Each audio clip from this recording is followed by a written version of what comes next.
I'm now joined by Neil Seery.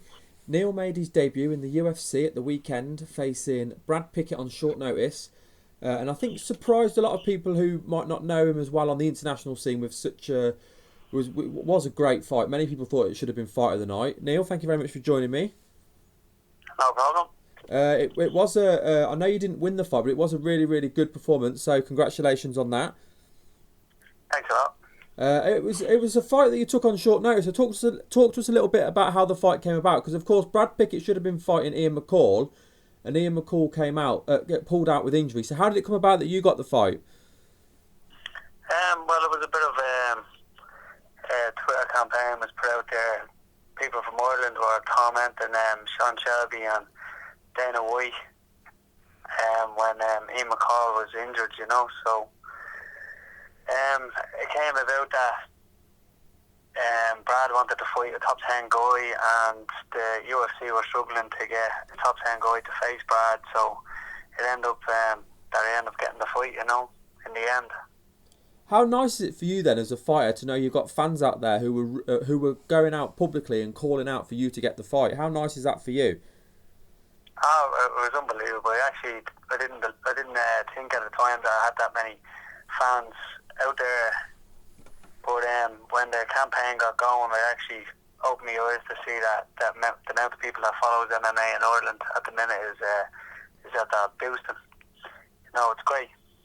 And how surprised were you then when you got the call for the fight? Well, I was very surprised. I was surprised that somebody, obviously not in the top 10, other people didn't throw their name out there to jump at the chance to fight Brad Pickett. Because Brad is a really exciting fighter, to watch. And I was surprised at that, And so going into the fight then, because like you say, he is an exciting fighter to watch, but of course you've made a real name for yourself on the European scene. I mean, you're obviously you were the Cage Warriors champion, and you were on a 4 or 5 fight win streak. So how did you feel going into the fight with Brad Pickett? Well, as everybody's seen on the fight during the night, that I had a smile from ear to ear, and I was confident of going in there of beating Brad Pickett. As I said in the lead up to the fight, I wasn't just there to get interviewed and get hand T-shirts and sign autographs and stuff like that. I was actually there to beat Brad Pickett. Fortunately, I didn't beat him in the end, but I gave a real good account of myself, You did. You absolutely did. You did give a good account of yourself, and many people felt watching the fight. I mean, I was cage side for the fight. That Brad Pickett's normally someone that likes to stand and bang, and with you, he was standing and banging, but it looked like he wasn't getting the better of it on the feet. So therefore, he went back to his wrestling. Did you feel you were getting the better on the feet? Yeah. I was catching him. I was catching him with more clean out punches than he was getting me. He seemed to throw a lot of looping hooks and stuff. So it was sort of I was avoiding out of the way and catching him with a few straight punches and stuff. I felt I was doing more damage to him than he was to me. But as you say, that he ended up coming and going for the wrestling end of it and stuff. But even on the ground, I just tied him up. That we had to be standing back up. But unfortunately, that it just didn't work out for me. I don't know did you get to see the press conference afterwards? Because there was obviously some media there from Ireland, and they were, of course, interested in your fight and the reaction from Dana White to you. Did you hear what Dana White had to say about your performance? Yeah, I was there. I was happy to say the least on hearing Dana about the performance, But at the end of the day, it's still a loss, It doesn't make things easier. You're still lost. It doesn't matter whether it was a great performance or this, that, and the other, It's still a loss, And look, I was there to win. I didn't win, but it's still. I walk away from that as a loss, I don't walk away with everybody saying it was a good fight, this, that, and the other. It's still a loss, Yeah, I certainly get where you're coming from, but I do think you've raised your profile on the international scene, and I think a lot of people that weren't maybe not as aware as you as what they are of Brad thought it was going to be an easy fight for Brad, and obviously it wasn't. But one of the questions that was asked, as one of the press said to Dana, You're glad you gave him a 4-fight deal, and he said I should have given him a 10-fight deal. So when you heard stuff like that, that must have made you feel a bit better about the whole thing.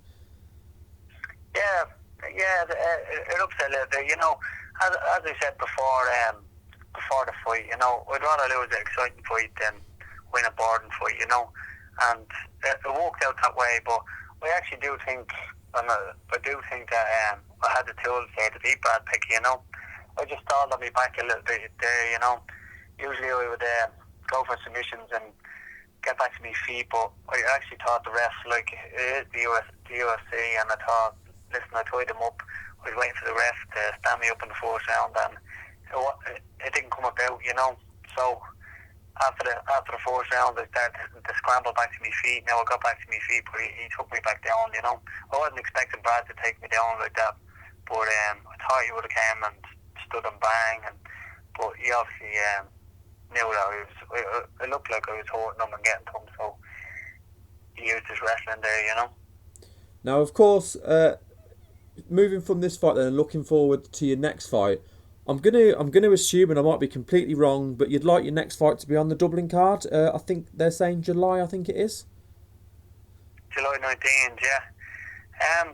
Yeah. To be honest, like, I'd love to fight back here and back in Dublin, the UFC in Dublin, be an unbelievable achievement. But to be honest, I really don't mind where it is. I loved the whole weekend, the whole week of being over there, the experience of actually being there for the whole week, like the media and stuff like that.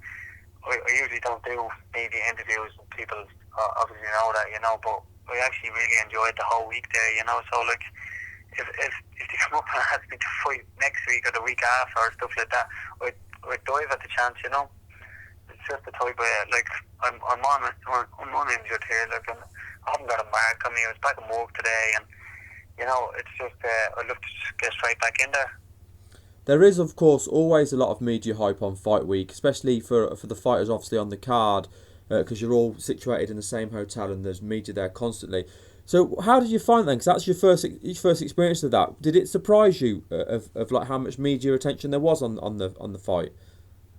Yeah, I was blown away by the amount of media attention and the fans hanging around the hotels and people asking to get in pictures. Like, I never experienced that stuff before. That was the first time, and I really enjoyed it. It passed the week. Like when you're brought over on a Monday and you're not waiting till Saturday. Sometimes a week there could have really drag. Like you couldn't wait and you're waiting to fight, but the week actually flew in because of all the attention and stuff you were getting. You were kept busy all the UFC kept you busy all the time, so it was actually great. I really enjoyed it. Yeah, I can imagine, especially if it's not something you're necessarily used to doing. I think because all the fans and media there they're all there for the same reason. They want to see the fighters. They want to interact with the fighters, and most people, 99%, are there for positive reasons, not for negative reasons. So I think that definitely comes across for the fighters as well, I imagine. Yeah. Now, obviously, we're like we say, we're looking at the possibly at the Ireland card. Now, there's the flyweight division of the UFC is there's some really really good talent in there. There's still a lot of good new fighters coming in. Have you got your eye on anybody you'd like to face, or you just want to see what's offered to you? No, not really. To be honest, like, on 2 weeks' notice, I took probably one of what people were saying he's probably the best. He was ranked, I think he's ranked number 6 in the bantamweight division, and he came down. So I took on one of the best and went 3 rounds. I really do not care who to give me. Like, to be honest, I'll fight anybody in that weight division. I'm still a small flyweight, as people see in the weekend. I make weight no problem. With 2.5 weeks notice, and I stood on the scales and I was on weight and I had a gas tank to go for 3 rounds. So I really do not care who to give me within the division. I just really wanted to go back in there and have another crack at anybody. Any name they put out there, I'll fight. I've no problem with. You say there about being a small flyweight. Then would strawweight be your ideal weight then, or is flyweight your ideal weight? No, it's a flyweight is my ideal weight. As I say, like, I don't struggle to make weight, and as you say, I went 3 rounds, and without a knees. Like I would have liked another 2 rounds. I know it sounds funny, but I would have liked another, because I do have the gas tank to go more rounds, you know. So I don't cut. I cut no weight whatsoever. Like I cut the morning of weigh-ins. I cut a kilo, you know. So and I had a cup of tea that morning, you know. So it's not a struggle.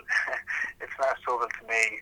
As some people, I don't know what other people's circumstances are when it comes to cutting weight, you know. But look, I'm comfortable at that way. I feel strong. I didn't get bullied around the cage by a bantamweight fella, you know. So no, I'll be sticking there. I wouldn't be going any further, you know. Well, congratulations on getting the opportunity that you'd obviously earned on the European scene. So it was great to see you get your opportunity in the UFC. So congratulations on that. Thanks a lot. And before we let you go, I just want to give you a chance to do any shout outs. So let the listeners know about your Facebook and Twitter. And if there's any friend, family sponsors you want to shout out, you can do that as well. All right, thanks a lot. I'd like to shout out to all my teammates at Team Rhino. We sponsor from Venom, and I was over in the boxing club with Pascal Collins over in Blanchardstown, and I was sparring Steve Norman and Patrick Hoyland. They have fights coming up. A big shout out to them. You can get me at Neil Seery MMA on Twitter, and you get me at Neil Seery on Facebook. Thanks a lot. Well, thank you very much for your time, Neil, and I can't wait to see you step in the cage again. All right, thanks a lot. Talk to you again.